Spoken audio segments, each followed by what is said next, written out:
Hello and welcome everyone. Today we are going to start the first chapter of chemistry for class 10th, that is your chemical reaction and equation. तो आज हम पहला chapter शुरू करेंगे chemistry का, वो है केमिकल रिएक्शन और equation.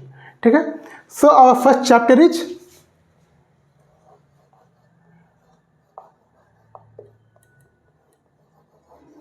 Chemical reaction and equation.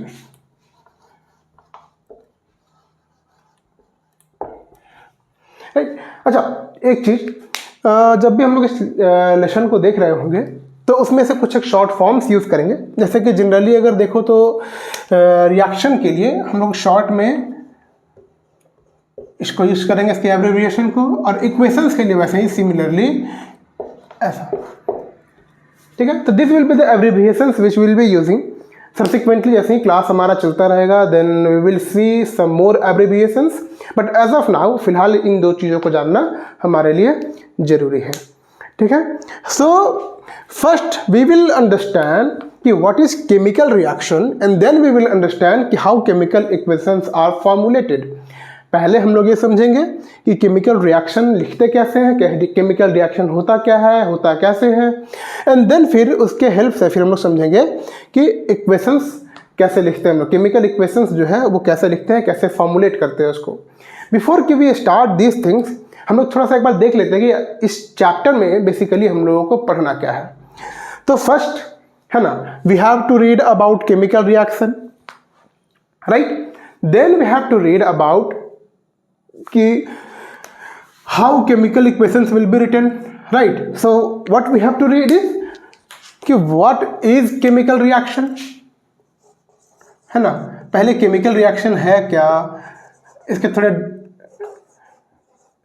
chemical reaction को पहले पढ़ेंगे, फिर हम लोग पढ़ेंगे कि chemical equations बनता कैसे है, right. So we will read about, we also have to read about chemical equations. ठीक है. उसके बाद next we have to read is balancing of chemical equations. Balancing of chemical equations. And then we have to read after balancing, फिर हमें लिखना है types of chemical reaction, types of chemical reaction.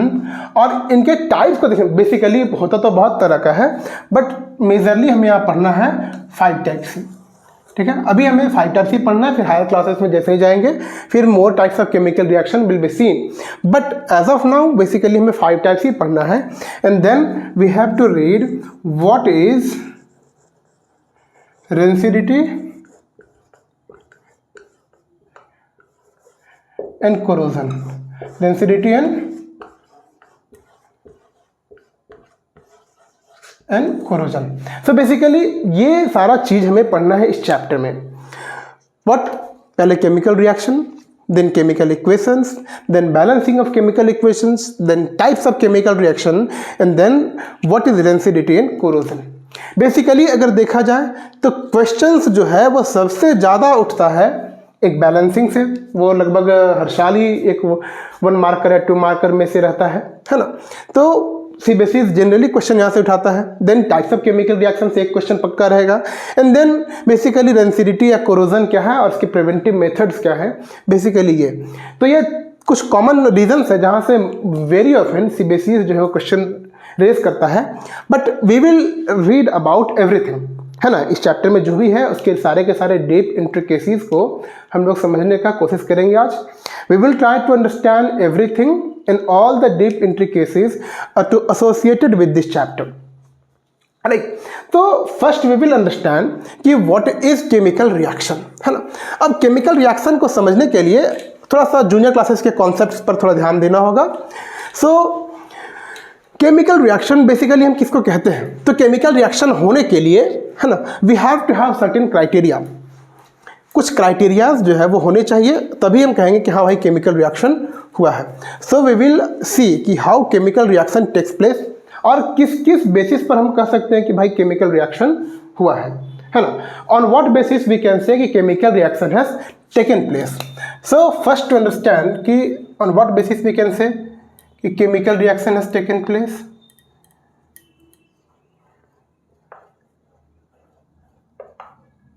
So first point है whenever there will be change in color,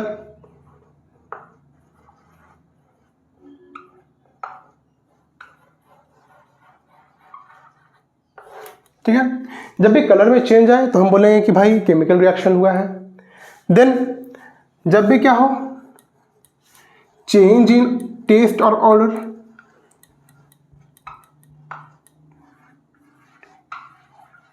जब उसके smell, उसके test में जब कुछ चेंजेस आ जाए, है ना, और यू कैन से, है ना,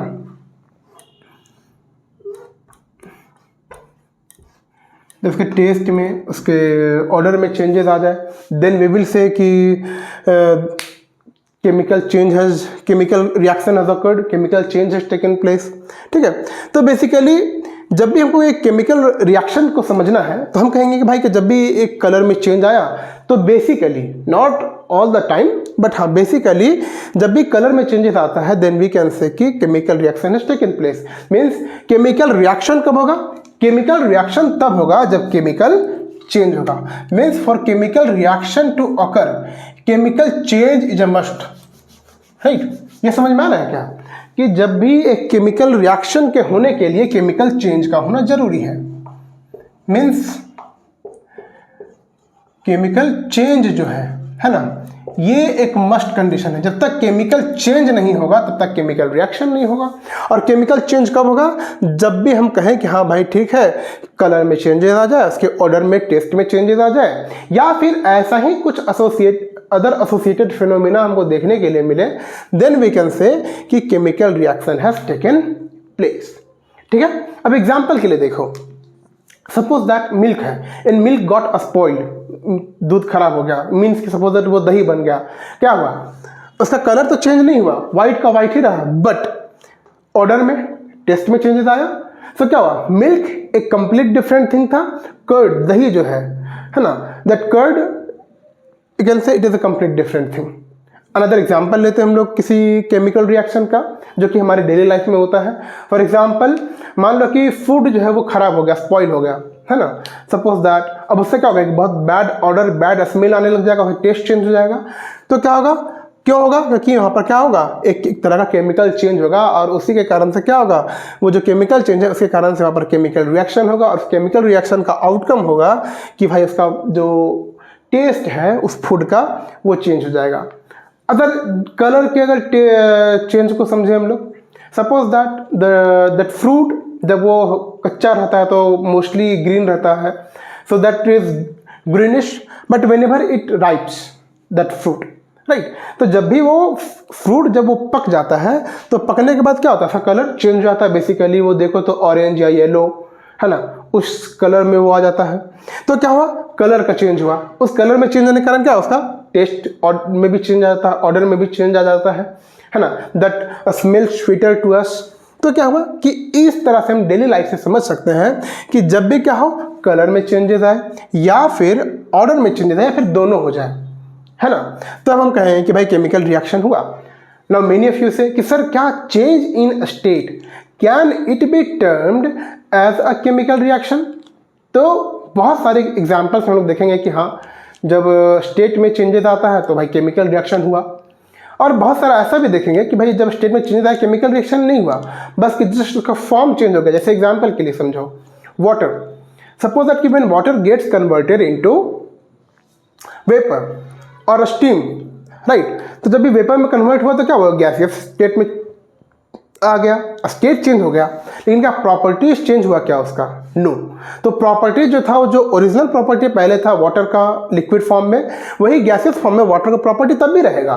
सपोज दैट आइस मेल्ट्स, तो आइस का जो प्रॉपर्टीज़ है बेसिकली कि भाई वहाँ पर जो भी H2O आइस में प्रेजेंट था वही H2O वाटर के लिक्विड फॉर्म में प्रेजेंट होगा, वही H2O वाटर के वेपर फॉर्म में प्रेजेंट होगा। सो अल्टीमेटली कहने का मतलब यह है कि स्टेट के चेंज में बहुत बार केमिकल रिएक्शन नहीं होता है, वेरी ऑफ द टाइम होता भी है, ठीक है। तो वो कंडीशन पर डिपेंड करता है, बट फिलहाल उस पर हम लोग नहीं आते हैं, है ना। फिलहाल हमारे समझने के लिए यह है कि जब भी हमको कभी ये जज करना हो, ये पता लगाना हो कि केमिकल रिएक्शन हुआ या नहीं, केमिकल चेंज हुआ या नहीं, तो फिर ये दो चीज़ें हम देख लें तो इससे हम ये पक्का पता कर सकते हैं कि हाँ वहाँ पर केमिकल रिएक्शन हुआ या नहीं हुआ, ठीक है। अब इसके बाद जो हमें next we have to understand is balancing of chemical equations, है ना। अब ये समझते हैं कि भाई केमिकल इक्वेशंस या केमिकल, अच्छा पहले ये समझते हैं कि केमिकल रिएक्शन लिखते कैसे हैं, है ना।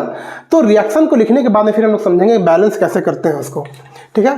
सो first we will try to understand कि how we write these equations, है ना, कि ये केमिकल जो भी रिएक्शन होता है उसके इक्वेशन को बनाते कहते हैं। जैसे कि एग्जाम्पल, इक्वेशन मतलब क्या। अच्छा पहले ये समझते हैं कि इक्वेशन मतलब क्या। अब तक हम लोग इक्वेशन वर्ड बहुत बार समझ चुके हैं या सुन चुके हैं, बट हम लोग ये समझते हैं कि इक्वेशन मतलब क्या है। देखो तो इक्वेशन वर्ड जो आया है वो आया है वर्ड इक्वेट से, इक्वेट, है ना। अब इक्वेट मतलब समथिंग विच इज इक्वल, है ना। इक्वेट करना मतलब कि बराबर करना, इक्वल करना, है ना। मीन्स इसको समझा ऐसे कि इक्वल करना जो है ना। जब भी हम किसी चीज़ को इक्वल कर रहे होते हैं, समथिंग, जब भी हम किसी चीज़ को इक्वेट कर रहे होते हैं तो हम लोग बोलेंगे क्या कि वो क्या है भाई, एक तरह का। तो कभी भी जब किसी चीज़ को इक्वल करेंगे, अब इक्वल करेंगे मतलब जैसे कि लेफ्ट हैंड साइड और राइट हैंड साइड, दो साइड हमारे पास में होता है ना। जस्ट लाइक कोई भी इक्वेशन लिख रहे होते थे हम लोग मैथमेटिक्स में भी, अलजेब्रा में भी, उस टाइम पर भी हम लोग क्या करते हैं, लेफ्ट हैंड साइड और राइट हैंड साइड दो साइड्स हमारे पास में होता है। वैसे ही केमिकल इक्वेशंस के टाइम पर भी ऐसे ही दो साइड्स हमारे पास में होगा। मीन्स कि हम लोग इक्वेट करेंगे, इक्वल करेंगे। कैसे, इसको देखो, ठीक है। तो सपोज दैट कि किसी भी केमिकल रिएक्शन में पहले तो हमारे पास में दो साइड होगा, है ना। एक हो जाएगा रिएक्टेंट साइड, एक हो जाता है रिएक्टेंट साइड और एक हो जाएगा प्रोडक्ट साइड, ठीक है। सो बेसिकली जो रिएक्टेंट साइड होता है उसको हम लोग लिखते हैं लेफ्ट हैंड साइड में, लेफ्ट हैंड साइड, और जो प्रोडक्ट साइड है उसको हम लोग लिख रहे होते हैं राइट हैंड साइड में। समझ गए। सो व्हाट आई सेड कि बेसिकली किसी भी एक केमिकल इक्वेशन में दो साइड हमारे पास में है, एक है लेफ्ट हैंड साइड, एक है राइट हैंड साइड, और इन दोनों साइड्स के बीच में एक एरो होता है। मीन्स कि हम लोग दिखाते हैं कि भाई जो रिएक्टेंट है वो रिएक्टेंट बन रहा है product, means reactants are leading to the formation of product, ठीक है। एग्जाम्पल के लिए समझो इसको। फर्स्ट एक सबसे बेसिक एग्जाम्पल हम लोग जो हमेशा लेते रहते हैं ना, उसी को समझते हैं। फर्स्ट मान लो क्या है, हाइड्रोजन, वर्ड में समझाते हैं फिर इसको इक्वेशन में देखेंगे हम लोग। हाइड्रोजन प्लस ऑक्सीजन, ये मिलेगा, क्या बनेगा, this will lead to the formation of water. ये सबसे बेसिक, सबसे कॉमन सा एग्जांपल जो कि हम लोग हमेशा देखते ही आए हैं बचपन से, right. So hydrogen and oxygen what are they are reactants, क्योंकि ये लेफ्ट हैंड साइड में, तो लेफ्ट हैंड साइड में बेसिकली जो रिएक्ट कर रहा होगा वो रिएक्टेंट होगा, है ना। So hydrogen and oxygen they are reacting and they are leading to the formation of water. अब क्या है कि बेसिकली समझो तो हम लोग केमिकल इक्वेशन बनाते क्यों हैं, तो इसको ऐसा समझ सकते हो कि किसी भी एक चीज को कंसाइज फॉर्म में लिखने के लिए, है ना, थोड़ा सा उसको मोर एफिशिएंट वे में लिखने के लिए हम लोग क्या करते हैं, उसको इक्वेशन का फॉर्म दे देते हैं। जैसे सपोज दैट इसको हम पूरा स्टेटमेंट में लिखें, है ना, कि hydrogen and oxygen reacts to form water. अब ये क्या पूरा एक लंबा सा स्टेटमेंट है, उसी स्टेटमेंट को हम चाहे तो शॉर्ट फॉर्म में भी लिख सकते थे। So equation is nothing but just you can से shortening of a chemical reactions statement. जो केमिकल रिएक्शन का जो भी एक स्टेटमेंट है उस पूरे के पूरे स्टेटमेंट को हम लोग शॉर्टर फॉर्म में लिख रहे हैं, वही है इक्वेशन, ठीक है। ये बात समझ में आया क्या, हम लोग कर क्या रहे हैं, यहाँ पर एक स्टेटमेंट था कि हाइड्रोजन और ऑक्सीजन मिलकर पानी बना रहा है। हम लोग सपोज कि इसको पूरे एक स्टेटमेंट में लिख दें, एक सेंटेंस में लिख दें, कितना लंबा स्पेस लेगा, कितना ज़्यादा स्पेस लेगा। सो जस्ट हम लोग कर क्या रहे हैं उसको, कुछ सिंबल्स के हेल्प से, like this arrow, like this addition का sign, right. What we are doing is with the help of certain words, certain symbols, we are trying to write the same thing. It will produce the same meaning, but just in a shorter way, in a more efficient way, right? ये क्या होगा, हम same चीज को, same statement को हम लोग बहुत शॉर्ट फॉर्म में भी लिख पाए हैं, है ना। ऐसे ही समझो कि हम लोग देखें कि nitrogen and hydrogen leads reacts and leads to the formation of ammonia, ऐसे लिख दे, कितना लंबा का स्टेटमेंट होगा। बट सेम अगर हम उसको ऐसे लिखें, है ना, अच्छा थोड़ा स्पेस यहाँ चीज छोड़ देते हैं उसके ये के लिए कि nitrogen and hydrogen leads to the formation of ammonia,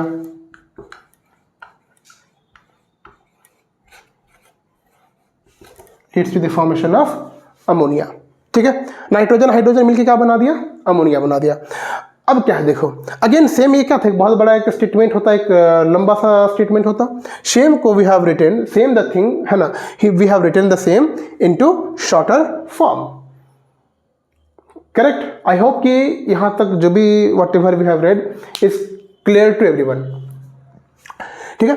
अब हम लोग समझते हैं क्या, अब अगर मान लो कि ये भी क्या है, हम लोग थोड़े तो हम लोग कामचोर है भाई, ह्यूमन तो हमेशा कामचोर होता है। So what we will do is, हम लोग थोड़ा सा और यहाँ पर काम चोरी करने का काम करेंगे। कैसे करेंगे, हम लोग चाहते हैं कि अच्छा भाई ये तो थोड़ा और लंबा ही है, थोड़ा और शॉर्टर कैसे कर सकते हैं। तो हम लोग करेंगे क्या, हाइड्रोजन के लिए, ऑक्सीजन के लिए, वाटर के लिए, हर किसी के लिए क्या करेंगे, एक सिंबल प्रोवाइड करेंगे। उसको कहो तो उसको एक हम लोग एक क्या करेंगे, एक उसको सिंबॉलिक फॉर्म में उसको रिप्रेजेंट करेंगे, है ना। हर किसी के लिए एक अपना अपना एक उसका एक क्या होगा, उसका एक इक्वेशन होगा कह सकते हो, या फिर उसको ऐसे समझ सकते हो कि उसका एक केमिकल फॉर्मूला होगा, है ना।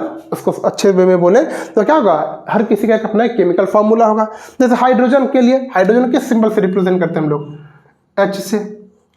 ऑक्सीजन को जनरली ऑक्सीजन को O दिखाना चाहिए था, बट O2 दिखाते हैं, क्यों, क्योंकि ये डायटोमिक फॉर्म में रहता है। ये 9th क्लास में जनरली लोग देख चुके हैं कि डायटोम्स क्या होता है, ट्राइटोम्स क्या होता है, मोनोटोमिक फॉर्म क्या होता है ना। तो डायटोम्स इसको ऐसे समझ सकते हो कि जो एलिमेंट हमेशा दो में प्रेजेंट रहेगा, मीन्स कि 2 एटम्स उसके रहेंगे, उसको बोलेंगे डायटोमिक फॉर्म। जहाँ पर 3 रहेगा उसको बोलेंगे ट्राई एटोमिक फॉर्म, है ना। जहाँ पर सिंगल रहेगा, ठीक है, जैसे कि helium, helium can exist independently, just एक सिंगल एटम्स का एग्जिस्ट कर सकता है, तो ये मोनोटोमिक फॉर्म हो गया। ऑक्सीजन या फिर जितने भी ऐसे बेसिकली जो रिएक्टिव गैसेस हैं, ऑक्सीजन, नाइट्रोजन, इस तरह के सभी क्या है, डायटोमिक फॉर्म में रह रहे होते हैं। सल्फर जो है वो ट्राइटोमिक या उससे भी मोर एटोमिक फॉर्म में रह रहा होता है, S6 तक वो फॉर्म करता है ना।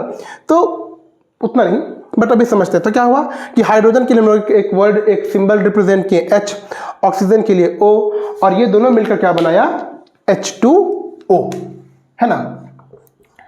ये H2O कैसे बना, ये सारा का सारा चीज़ 9th में देखा हुआ था, बट वी विल अगेन अभी थोड़ा सा हम लोग इसके आगे भी देखेंगे, है ना। सिमिलरली अगर नाइट्रोजन के लिए देखो तो नाइट्रोजन के लिए जो वर्ड हम लोग यूज़ करते हैं वो N या N2 या N, है ना। तो बेसिकली भी बस समझाने के लिए, ये नाइट्रोजन के लिए वर्ड क्या यूज़ करते हैं, N, पक्का N ही है या N2 होता है, ठीक है। और हाइड्रोजन के लिए वर्ड यूज़ कर रहे हैं हम लोग H, है ना। और जो ये बस सिर्फ सिंबॉलिक इसका एलिमेंटल फॉर्म है, ये बताने के लिए है ना। अब ये H2 में रिप्रेजेंट, ये भी यहाँ पर H2 में होगा या H होगा कि क्या होगा, ये सभी बताओगे मुझे, ये 9th की चीज़ है, 10th में ये बताने वाला वैसे है नहीं, ठीक है, बट फिर भी this will lead to the formation of NH3 ammonia, ठीक है। बेसिकली, है ना, ये एलिमेंटल फॉर्म है। क्या हाइड्रोजन एलिमेंटल फॉर्म में एग्जिस्ट कर सकता है या नहीं कर सकता है, ये सभी मुझे बताओगे कमेंट सेक्शन में, ठीक है। कि can hydrogen exist in elemental form. Elemental form क्या है कि something which has the capacity to exist independently just in atomic form, जैसे कि हीलियम, है ना। तो क्या वैसे ही सेम हाइड्रोजन एग्जिस्ट कर सकता है क्या, अगर कर सकता है तो क्यों कर सकता है, और अगर नहीं कर सकता है तो क्यों नहीं कर सकता है। ठीक है, though this things are to be discussed in to class 9th 10th में यहाँ पर इन चीज़ों को डिस्कस करने का नहीं है, पर फिर भी चलो। तो ऐसे इसका हिंट दे देंगे, है ना, कि ये कभी भी मोनोटॉमिक फॉर्म में नहीं रहता है। बेसिकली जनरली कभी भी हाइड्रोजन जो है मोनोटॉमिक फॉर्म में नहीं रहता है, पर फिर भी चलो बताना कमेंट सेक्शन में। तो अभी हम लोग क्या समझे, right now we have tried to understand कि how we write chemical equation. Why, ये बताया कि भाई किसी भी अगर हम किसी एक केमिकल स्टेटमेंट को, है ना, पूरा जो केमिकल रिएक्शन हो रहा है उसके पूरे स्टेटमेंट को लिखते हैं, then it will consume a lot of time, lot of space. तो उसी को शॉर्टर फॉर्म में लिखने के लिए बेसिकली करते क्या, हम एक केमिकल इक्वेशन बनाते हैं। केमिकल इक्वेशन बनाए कैसे उसको समझ गए, है ना। अब हम लोग ये नेक्स्ट टॉपिक जो समझने वाले हैं वो है केमिकल इक्वेशंस को हम लोग बैलेंस क्यों करते हैं, वाई वी बैलेंस, पहले वो समझते हैं। ठीक है, तो next part we are going to start is balancing of chemical equation, है ना। नेक्स्ट हम लोग जो समझने वाले हैं वो है बैलेंसिंग। अब इसमें से ये बैलेंसिंग पार्ट जो है, इसमें से पक्का 1 या 2 मार्क्स का हर साल क्वेश्चन जो है वो सॉरी, है ना, हर साल से बेसिक जो है वो बैलेंसिंग से क्वेश्चन डालता ही डालता है। सो काइंडली इस बैलेंसिंग पार्ट को सभी अच्छे से प्रैक्टिस कर लीजिएगा, राइट। चलो कमिंग नेक्स्ट, तो बैलेंसिंग बेसिकली करते क्यों हम लोग, उस पार्ट को पहले समझते हैं कि why we balance any chemical equation. ठीक है, तो उसके लिए फिर again we will go back to class 9th का concept. We will try to see कि व्हाई वी बैलेंस। तो देयर इज समथिंग कॉल्ड, एक एटॉमिक पॉस्टुलेट था, वो एटॉमिक पॉस्टुलेट दिया कौन था वो बताओगे, है ना, हिंट के लिए, या फिर बता ही देते हैं। Top that is Dalton's atomic postulate. ठीक है, अब जॉन डाल्टन का जो एटॉमिक पॉस्टुलेट था उसके अकॉर्डिंग से क्या है कि मास can neither be created nor be destroyed in a chemical reaction. यही है ना, कि हम मास को किसी भी केमिकल रिएक्शन में ना ही क्रिएट कर सकते हैं ना ही डिस्ट्रॉय कर सकते हैं। ठीक है, मीन्स मास जो है that remains constant, mass can not be created nor be it can not be destroyed. ठीक है, मास can neither be created nor be destroyed in a chemical reaction, यही था उसका, है ना, शॉर्टर फॉर्म में जो भी है। ठीक है, मीन्स अभी एक हम लोग एक रिएक्शन लिख रहे थे, है ना, या फिर हम लोग लिखते हैं एक रिएक्शन को। ठीक है, एग्जाम्पल के लिए कोई दूसरा एक ले लेते हैं, यहाँ पे चलो H2 plus O2 it leads to the formation of H2O। अब यहाँ पर देखो तो बेसिकली 2 हाइड्रोजन के एटम है, 2 ऑक्सीजन के एटम है, लेकिन इस साइड में क्या है, ओवरऑल इनका देखो तो मास क्या है, डिफरेंस है। कैसे, एटॉमिक मास को देखो, हाइड्रोजन है तो क्या है 1/2, हाइड्रोजन का एटॉमिक मास कितना था 1 एटॉमिक यूनिट, तो यहाँ पर क्या हो गया, ये 2 एटॉमिक यूनिट उसका मास हो गया। और ऑक्सीजन का कितना है, ऑक्सीजन का एटॉमिक मास कितना होता है, आई होप कि तुम्हें ये पता होगा, 16/2, 2 एटम है यहाँ पर, और एक का मास जो है वो, एक एटम का मास होता है 16 यूनिट, तो अल्टीमेटली कितना हो जाएगा 32 यूनिट। जोड़ो इसको अगर तो कितना हो जाएगा, ये था 2 यूनिट और ये है 32 यूनिट, मीन्स कि अल्टीमेटली 2 + 32 अल्टीमेटली कितना हो जाएगा, ये 34 यूनिट के आसपास। ठीक है, लेफ्ट हैंड साइड में जो मास है, एटॉमिक मास है, वो 34 यूनिट का है ना। अब अगर इधर देखें तो भाई इधर हाइड्रोजन का कितना है, 2 का 2, ऑक्सीजन का 16, यानी कि इन दोनों को जोड़ो तो 18। क्लियर है कि भाई यहाँ पर लेफ्ट हैंड साइड में राइट हैंड साइड में क्या है, एक मास का डिफरेंस है, एटॉमिक मास कहीं से, बट क्या है, डिफरेंस तो है। सो अब ये डिफरेंस आया क्यों, तो मतलब क्या हम ऐसा कह दें कि भाई यहाँ पर केमिकल रिएक्शन मास डिस्ट्रॉय हो गया, नो, मास डिस्ट्रॉय यहाँ पर नहीं हुआ। इट इज जस्ट दैट कि एटम्स का रीअरेंजमेंट हुआ, और उसी रीअरेंजमेंट के कारण क्या हुआ, केमिकल रिएक्शन हुआ, है ना। तो जब एटम्स का रीअरेंजमेंट हुआ तो एटम्स गया कहाँ, उसी को फाइंड करने के लिए हम लोग करते हैं क्या है, किसी भी केमिकल इक्वेशन को बैलेंस करते हैं। Means just to prove that कि law of conservation of mass is true, है ना, मास को हम क्रिएट नहीं कर सकते, डिस्ट्रॉय नहीं कर सकते, उसी सेम कह सकते हो थ्योरम को, है ना, प्रूफ करने के लिए, सिर्फ पोस्टुलेट्स को प्रूफ करने के लिए हम लोग क्या करते हैं कि हम लोग किसी भी केमिकल इक्वेशन को बैलेंस करते हैं, ठीक है।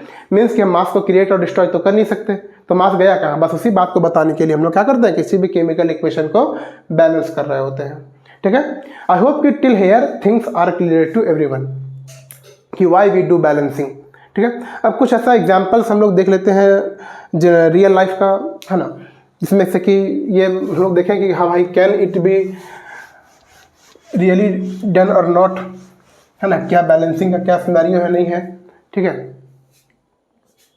तो वी विल सी नेक्स्ट कि भाई किसी हम लोग एक बुक का ही कोई एग्जांपल ले लेते हैं जो आपके बुक में दिया हुआ है, उसी को देखते हैं, है ना। तो Fe, है ना, Fe stands for iron, ferrous, ठीक है।